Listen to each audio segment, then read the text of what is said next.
आशा करता हूं आप सब बहुत अच्छे होंगे। मेरा नाम है सिद्धांत अग्निहोत्री। स्टडी ग्लोस पे आपका बहुत बहुत स्वागत है। आपने ये तस्वीरें देखी होंगी, नहीं देखी है तो चलिए अभी देख लीजिए। ममता बनर्जी ने भैया कल दो बार मीडिया से बातचीत की।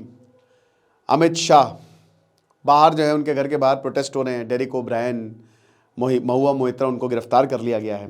क्या मामला है हम एक एक करके बात करते हैं।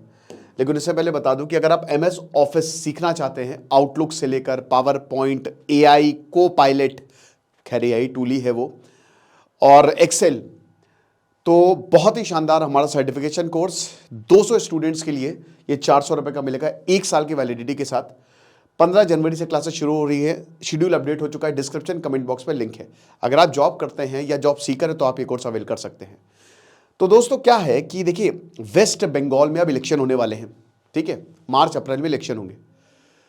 और अब भाई पॉलिटिकल तो है ही है सब कुछ।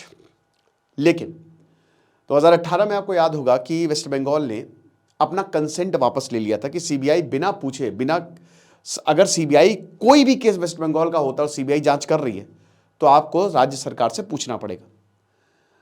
ED भी, एनफोर्समेंट डायरेक्टोरेट भी एक सेंट्रल एजेंसी है। अब ED जो है वो रेड मारने पहुंची थी कल। अब जैसे ही ED जो है वो ममता बनर्जी क्या नहीं वैसे पहुंची थी, जैसे ही वो रेड मारने पहुंची, ममता बनर्जी ने टांग अड़ा दी। कैसे हुआ, क्या हुआ, एक एक करके बात बताते हैं। IPAC, ये समझ लीजिए ये क्या है। ये है इंडिया पॉलिटिकल एक्शन कमेटी। 2013 में इसको प्रशांत किशोर ने फाउंड किया था। प्रशांत किशोर जब हटे तो अब प्रतीक जैन के पास ये IPAC है। ठीक है, IPAC करती क्या है, पॉलिटिकल कंसल्टेंसी फर्म है। अभी तक 6 पार्टियों की IPAC ने मदद की है। 2014 में नरेंद्र मोदी को सत्ता में लाने में IPAC का एक बहुत बड़ा हाथ था।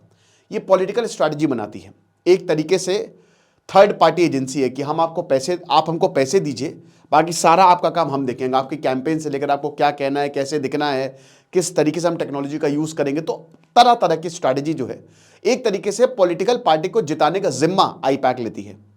तो 2014 में नरेंद्र मोदी आए, फिर उन्होंने JDU के साथ काम किया, आम आदमी पार्टी के साथ काम किया, इन्होंने कांग्रेस के साथ काम किया, YSR कांग्रेस के साथ काम किया। और पिछली बार जब ममता बनर्जी चुन के आई थी 2021 में, TMC जब बंगाल जीती थी ना, तो उसमें भी IPAC का बहुत बड़ा रोल था। अब इनके लीडर प्रशांत किशोर जो है वो चुनाव में बिजी हो गए बिहार में। ठीक है, प्रशांत किशोर उधर चुनाव लड़ रहे हैं, कमान संभाली प्रतीक जैन ने। अब प्रतीक जैन इस समय IPAC को देख रहे हैं। तो ED ने क्या किया कि ED ने एक तो IPAC के ऑफिस और प्रतीक जैन के घर पे छापा मारा। क्यों छापा मारा? क्योंकि बताया गया, आरोप ये लगाए जा रहे हैं कि यहां पे एक कोयला खनन, आपको पता है ना कि यहां से माइनिंग होती है वेस्ट बंगाल में, कोयले की खदानें हैं।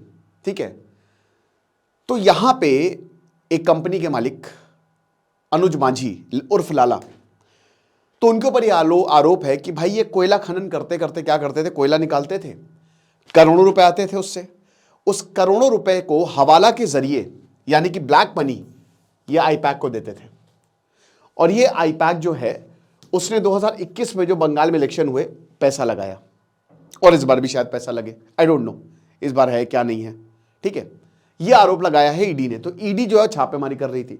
सॉल्ट लेक विधान भवन जो है कलकत्ता में, वहां पे ED ने छापेमारी की। प्रतीक जैन के घर में, IPAC के ऑफिस पे, कलकत्ता में 6 जगह छापेमारी की, दिल्ली में 4 जगह छापेमारी की कल।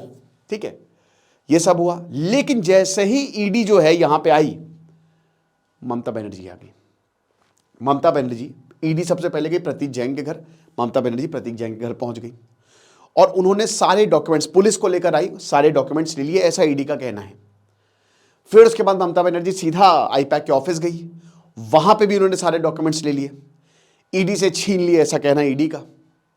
और उसके बाद कल वो 2 बार मीडिया से मुखातिब हुई कि ये स्ट्रैटेजी हमारी है और ये जबरदस्ती केंद्र सरकार ने जो है वो ED को हमारे पीछे लगाया है। ठीक है, अब इसकी आलोचना BJP तो करेगी, कांग्रेस ने भी करी है। दोनों ही जो है, ममता बनर्जी और ED, कोर्ट पहुंच गए, कैलकाटा हाई कोर्ट, जिसकी सुनवाई आज होनी है। ममता बनर्जी कह रही है कि हमारे डॉक्यूमेंट्स को चोरी किया जा रहा है, जबरदस्ती ED को हमारे पीछे लगाया गया है, क्योंकि इलेक्शन सर पे है। और क्योंकि इलेक्शन सर पे है, अभी मार्च से 2 महीने में इलेक्शन होने वाले हैं, तो इनकी स्ट्रैटेजी रही है बीजेपी की कि सेंट्रल एजेंसीज को छोड़ दो और अब कलकत्ता हाईकोर्ट आप डिसाइड करिए क्या करना है। ईडी कह रही कि भैया हम अपना काम कर रहे थे और जबरदस्ती ममता बनर्जी सारे पुलिस वालों को लेकर आ गई और हमसे जबरदस्ती छीन के ले गई। हमारे पास कोई सपोर्ट नहीं था। पुलिस जो है, जो लॉ एंड ऑर्डर है, वो स्टेट के पास रहता है, ठीक है। ईडी का ये कहना है। तो अब भाई कश्मकश है, जद्दोजहद। अब इसमें ममता बनर्जी जो है भाई टीएमसी हमलावर हो गई है और टीएमसी जो है उसने जबरदस्त प्रोटेस्ट शुरू कर दिए हैं, जगह जगह प्रदर्शन शुरू कर दिए हैं और महुआ मोइत्रा, डेरेक ओब्रायन, इन सब ने प्रोटेस्ट किए, इन सबको गिरफ्तार किया गया। अब मैं आपको बता दूं कि भाई देखो बीजेपी जो है, याद रखिए कि एक दो चीज मैं आपको बताता हूं कि जो जब भी ऐसा हुआ है तो ममता बनर्जी ने इस अवसर का फायदा उठाया है। बंगाल में कौन जीतेगा, आज तक बीजेपी, आप जीतना तो छोड़िए, वो 50-60 सीट से भी आगे नहीं बढ़ पाई। बहुत मुश्किल रहा है बीजेपी के लिए, इतना आसान नहीं रहा बंगाल, हमेशा से मुश्किल रहा है। या तो लेफ्ट, सबसे पहले कांग्रेस, फिर लेफ्ट और अब टीएमसी।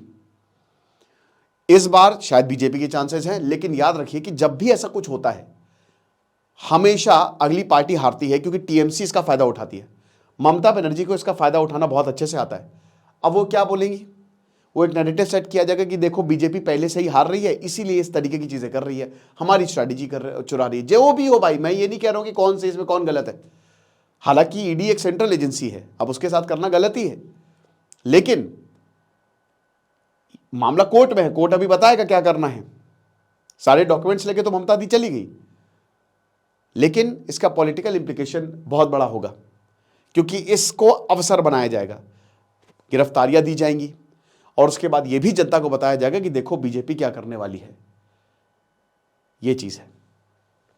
अब देखेंगे, अगर कोई और अपडेट आएगा तो हम आपको बताएंगे। बाकी आपको क्या लगता है आप मुझे कमेंट बॉक्स में जरूर बताइए। खुश रहिए, पढ़ते रहिए। दिस इज सिद्धांत अग्निहोत्री साइनिंग ऑफ। अगर आप MS ऑफिस सीखना चाहते हैं तो डिस्क्रिप्शन कमेंट बॉक्स को जरूर चेक करें। Thank you so much.